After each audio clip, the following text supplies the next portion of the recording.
Understanding WCAG Guidelines, a guide for English language learners.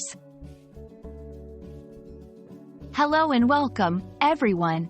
Today, we're diving into a very important topic in the digital world, the WCAG Guidelines. Whether you're a beginner or an advanced English learner, understanding these guidelines is crucial for anyone involved in creating or using websites. So, let's get started and unravel the mystery of WCAG together. WCAG stands for Web Content Accessibility Guidelines. These are a set of recommendations designed to make web content more accessible to a wider range of people, including those with disabilities.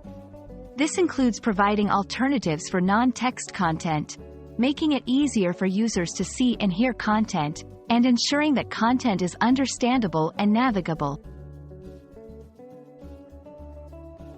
Why should we care about WCAG? First and foremost, it's about inclusivity. By following these guidelines, web creators ensure that their content is accessible to everyone, including people with visual, auditory, physical, speech, cognitive, language, learning, and neurological disabilities.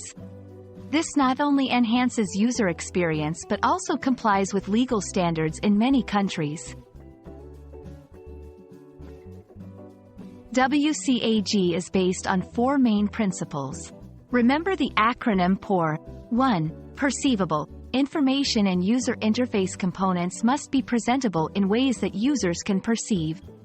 2. Operable. User interface components and navigation must be operable. 3. Understandable. Information and the operation of the user interface must be understandable. 4. Robust. Content must be robust enough to be interpreted by a wide variety of user agents, including assistive technologies. WCAG guidelines are divided into 3 levels of conformance. 1. Level A, the most basic web accessibility features. 2. Level A, deals with the biggest and most common barriers for disabled users. 3. Level AAA, the highest and most complex level of web accessibility.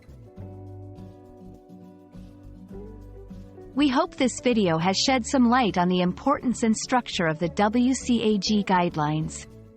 Remember, making the web accessible is not just a technical necessity but a moral obligation to ensure everyone, regardless of their abilities, can access information and services. Thanks for watching, and we look forward to seeing you in our next English learning adventure.